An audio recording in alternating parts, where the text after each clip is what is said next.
You're listening to the Dwell on These Things podcast. I'm John Stange, and today we have a very special guest. There are only a couple people that we've had on this show more than once, and today's guest now holds that distinction. Our guest today is Michael Sweet, the lead singer and frontman of one of my absolute favorite bands of all time, Stryper. They just released a brand new album. I've got a few questions for Michael today, but Michael, with that said, welcome to the Dwell on Thank, These Things podcast.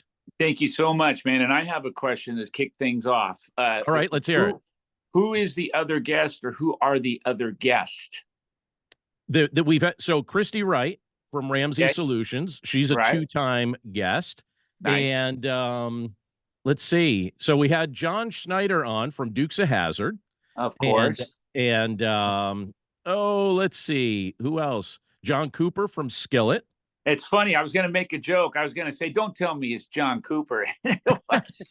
Well, as I think about it, now I have to double check. John Cooper's only been with us once. So now that I've got to issue the challenge out now to John Cooper. So John, if you're listening, we've got to have you come on a second time. Absolutely. And I love John. When I joke about John, I joke in love. I love him. Great guy. You got to have him on a second time, maybe even a third time, for sure. Absolutely. Well, we're grateful to have you with us today. And by the way, even before we get into, I have just a few questions for you. I'm excited to hear your answers. But I was very pleasantly surprised when I took my family just a couple weeks ago to the movie Unsung Hero. And right at the start of the show, right at the start of the movie, Stryper's featured. I had no idea ahead of time that you guys were featured in it. I knew you were part of the soundtrack, but I didn't know that you were part of the movie itself. So that was a pleasant surprise. Yeah, well, our history goes back really far with the Smallbone family.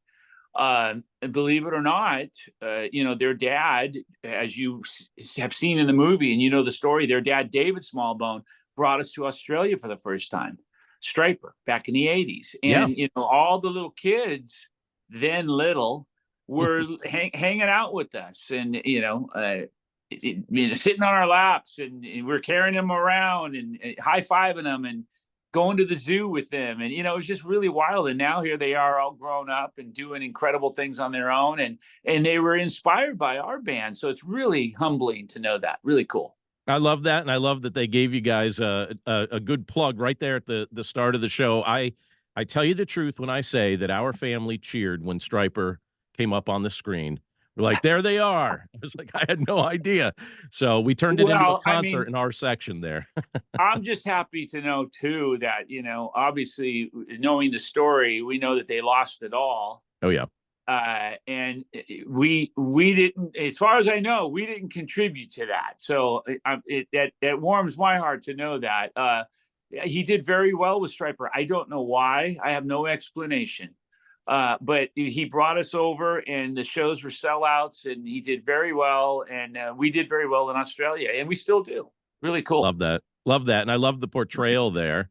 And as I mentioned the last time we had you on the show, everybody who knows me knows this. I have enjoyed your music for decades. So I always get excited when you've got something new to release. And just the other day, you released a brand new album. So I'd love for the listeners of the podcast or those that are watching us on YouTube to hear about this. Please tell us about the new album and what inspired its creation. Well, there's a few new albums. We've got the Stryper Acoustic Album, which was titled Acousticized. Now it's retitled To Hell with the Amps. And the reason why we decided to repackage and retitle is because we actually signed with a label called Flatiron, who is, by chance, our the original president of the company that signed Stryper, Enigma Records. His name is Bill Hine. So we wanted to work with Bill again and his team, and we love Bill and respect him immensely. And he's such an integral part of who we are and what we are. So we're with Bill again on the acoustic album, To Hell with the Amps, doing a tour coming up. We're going out and doing a month-long tour, I think 20 shows, something like that. Love it. And that's going to be amazing, doing all those songs in the set. And when I said other albums, I meant there's a Sunbomb, a project I'm a part of called Sunbomb with Tracy Guns of LA Guns. And that's coming out as well in June. We already released the first single. And then we've got a brand new Stryper album, studio album, And that's coming out. The first single I think drops in July, and that's really, I'm not going to say really too much about that other than um, holy smokes, Basically, get ready, right? Well, I mean, um, it's it really worked out. Sometimes you kind of you feel like you're throwing darts at a dartboard and you hope you get a bullseye. Uh, Most of the time you don't. You get maybe something that's close, and you have something that's good.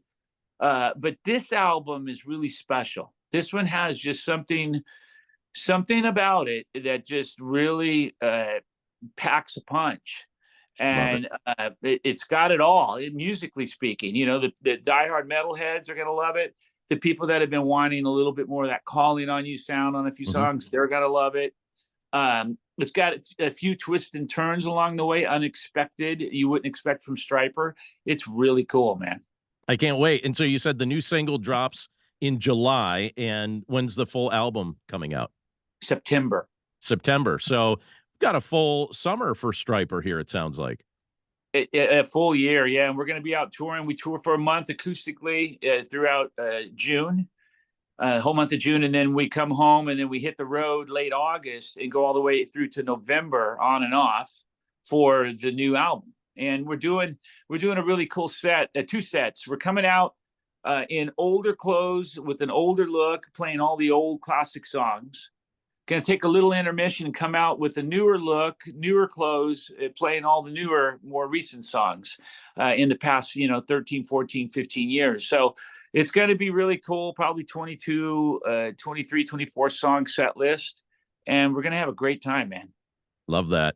Is there and by the way, we'll be there. I know we'll be there. You hit our part of the country, we're gonna be there. As far as the acoustic songs, is there one that you're just really pleased with how it came out in acoustic form? Well, there's probably two of my favorites. One's always going to be All for One. It's one of my favorite Stryper It's a songs. great song. Definitely my favorite Stryper song from Against the Law Yeah. by miles and miles.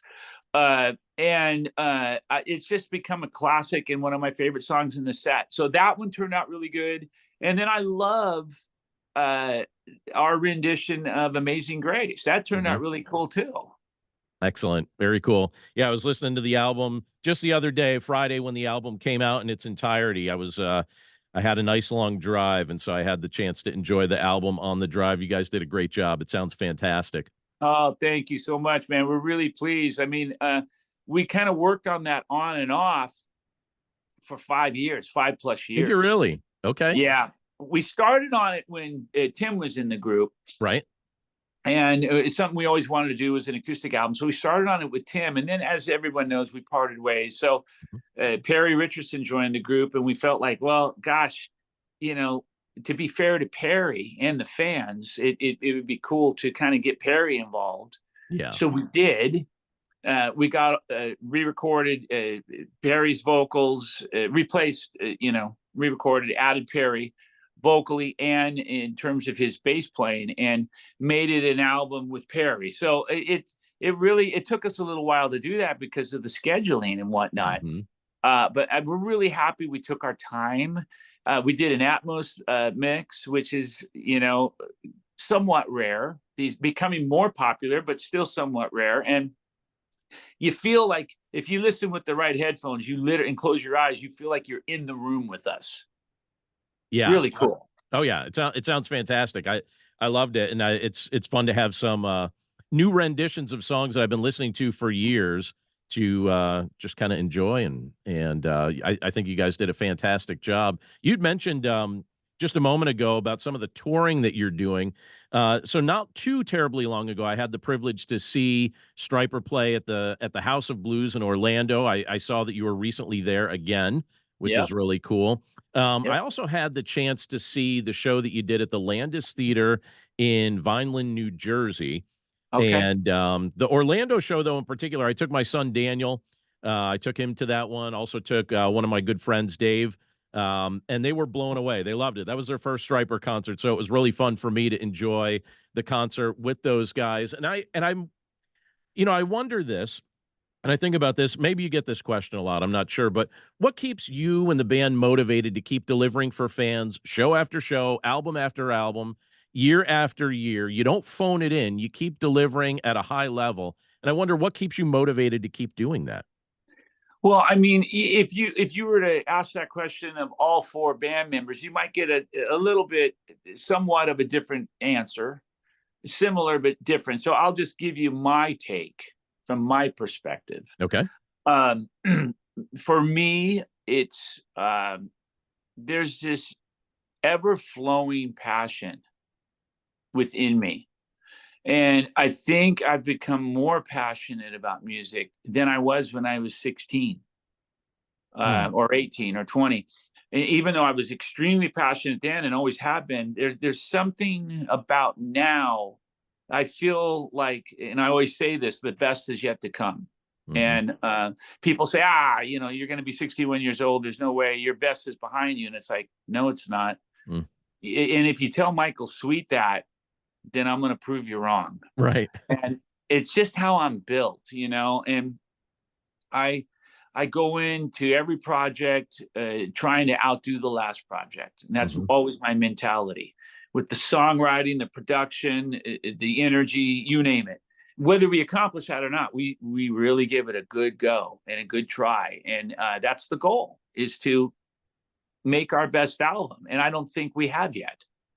I love that, and I get a kick out of it every time I, have the chance to just keep up with what you're doing, and each time I've had the privilege to talk to you, you have more projects in the pipeline that I'm not even aware of, and you just did that, today as well, and I think, okay, just when I think I think we're talking about your acoustic album, and you're like, "Oh, yeah, we've got that, but we've also got these other 2 albums coming out as well." Not too many artists, do I know that in the span of just a few short months come out with that much material, so kudos to you for doing that. Well, and there's you have to be cautious. I mean, you can come out with too much stuff. In what I mean by being cautious is that's not a good thing if you come out with too much stuff and Mhm. it's not great or Right. exceptional. You've got to really make sure that whatever you're releasing, that it's good quality and people are going to like it. And Mhm. if it wasn't, we wouldn't put it out. Right.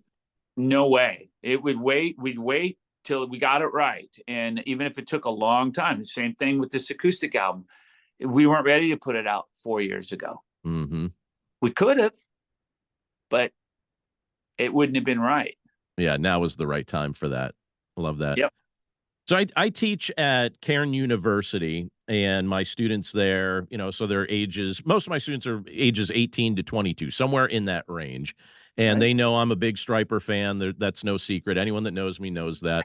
My son is presently a junior at the school, and Okay. he loves your music as well, and he recently introduced your music to a friend of his named Caleb, so shout out to you, Caleb. Thought I'd give him a mention, but Caleb said this to him. He said he loved the sound, and he felt particularly edified by your Christ-centered and biblically faithful lyrics, and apparently, he's been listening to Stryper's back catalog on repeat, and, recently, we saw Caleb on campus, and he was wearing this same shirt, so if you're on YouTube, we're like, "Caleb, you got the shirt." He's like, "Oh my goodness." He's like, "I love this band."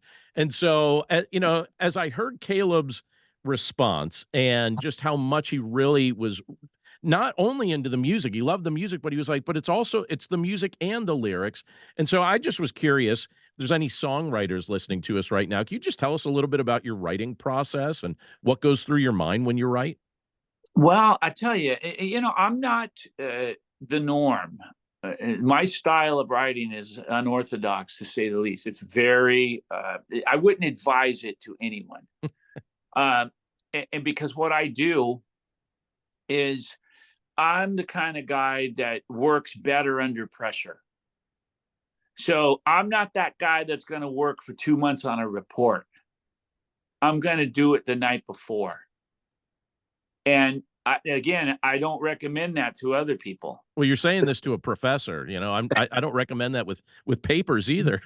No, and I don't recommend it because it usually doesn't work. That's not the way to do it. But for me, it works in some strange way. And, I always wait a few weeks before the album, before we start, to write. And it's a song a day. Mhm.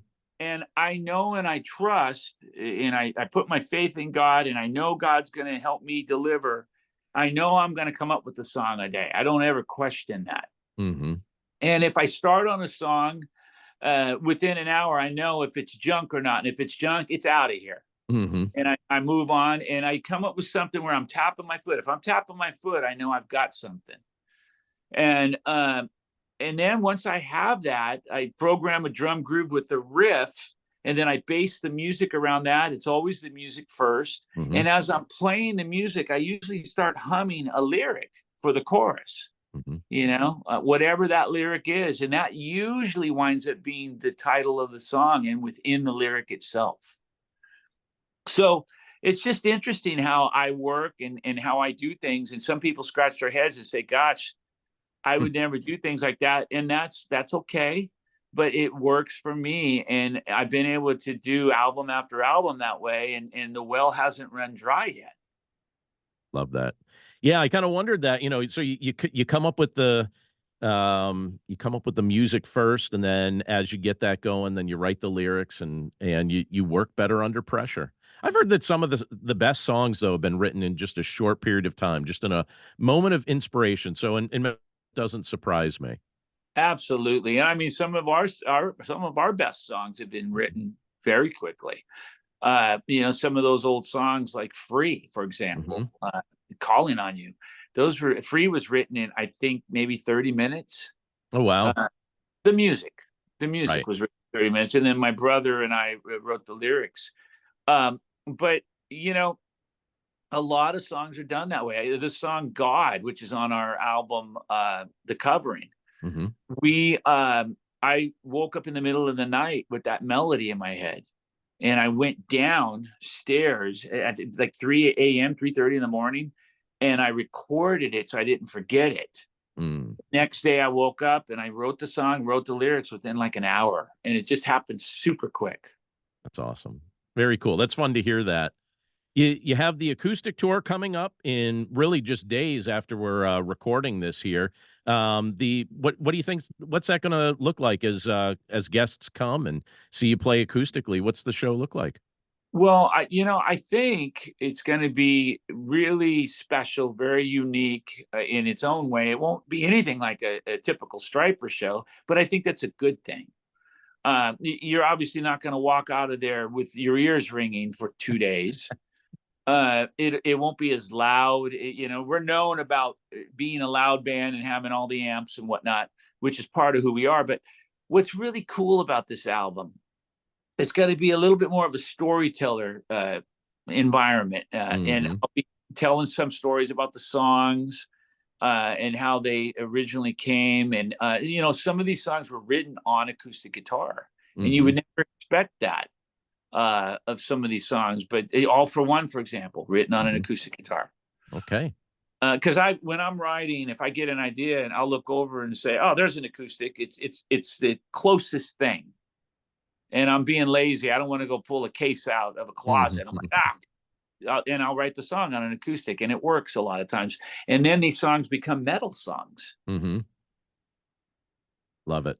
Love it. And I saw from your social media today, we need to keep Oz in prayer. So we got to remember to do that. Any update on Oz from what you posted earlier? Yeah, I mean, you got to go in and have another surgery, and they've said that it basically they expect it to be less invasive. Good. Much less invasive, and he should be able to rebound much faster as well. Excellent. So, I mean, I really just believe Oz is going to be fine, and I don't mean to. I'm not saying that lightly, but we all believe like he's got this and he's going to be okay. So, I know people obviously are concerned and should be concerned, but I think he's going to be fine. He's going to be good.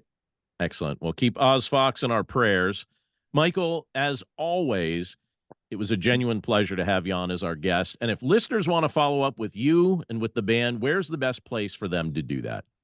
Well, we're all over social media. I'm pretty active on social media, all the socials. Obviously, we're on Instagram, Michael Sweet and Stryper.